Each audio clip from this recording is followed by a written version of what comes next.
Okay, so I have the S5 2X. I have the 14 to 28 millimeter on the Panasonic. I think this is a variable aperture. Anyway, yeah, f4 to 5.6. Okay, I do have the 35 millimeter, but I wanted to try the 14 millimeter just to show it off. I do have the kit lens 20 to 60. I prefer the 20, but you see, I got it at 4K 60, which is an APS-C crop. But I wanted to use a Panasonic lens, not a third-party lens, to see if nothing will happen with it. I could have used a 20 to 60, which is a lot smaller, but with the 4K 60, you do get an APS-C crop. So I'm just walking around. A viewer commented that he would like to see this, you know, since he didn't like the A7S III part of the what is it, the stabilization. That is an older camera. I think the A7C did a better job than the A7S III, but I'm going to compare it.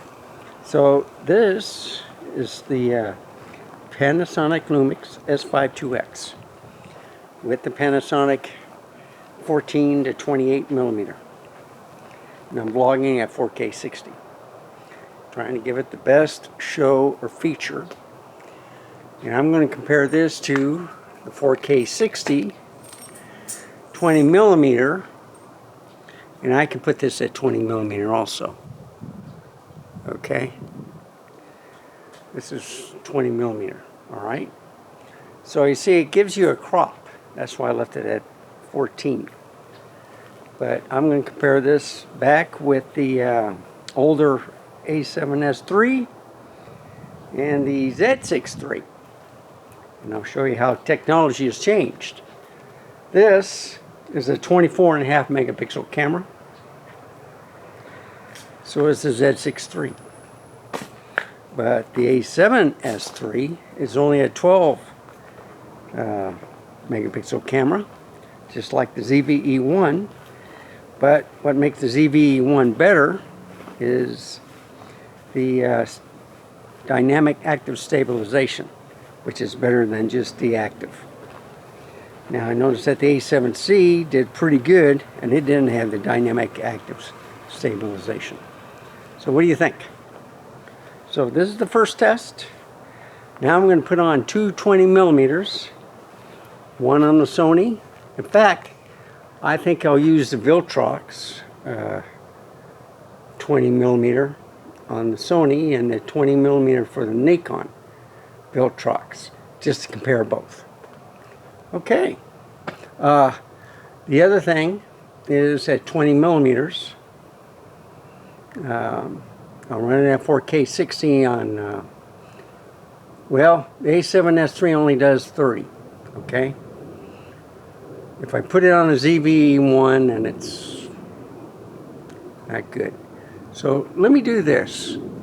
I'm going to turn off the 4K 60 on this camera, and I'm going to go to 4K 30, just to show you the difference of the crop at 20 millimeters.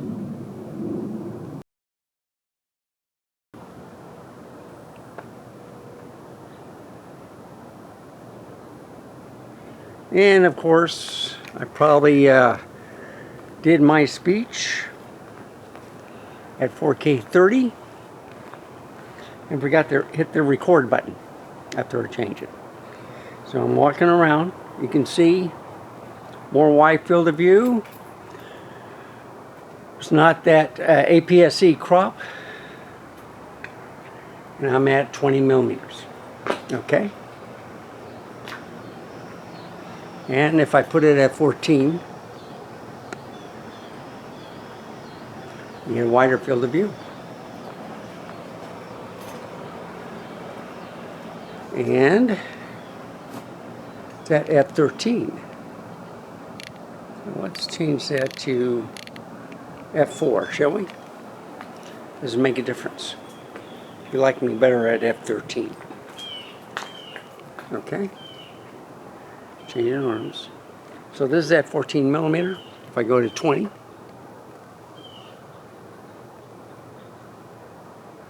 There's 20 millimeters. Okay. So you can test this out with the crop with the 4K 60. Quite a difference, right? I'm not taking the whole screen, and I'm at 4.7. So I think this is better than the kit lens. That's why I used it. I think the kit lens is, I don't know, but it's a 20 to 60. I just wanted to show you the difference between 14 and 20 millimeters. So I didn't see any problems at 14 millimeters, did you? I look pretty good at the 4K 60, but this is now 4K 30. All right? So I hope I showed a little bit about the stabilization. Let me just turn around. So do you see any distortion? Any stuttering? Juddering? What do you think? Looks pretty good, doesn't it? 20 millimeters. Okay. So, thank you for watching. Remember, stay safe, keep smiling, and I'll see you next time. Goodbye, folks. Have a wonderful day.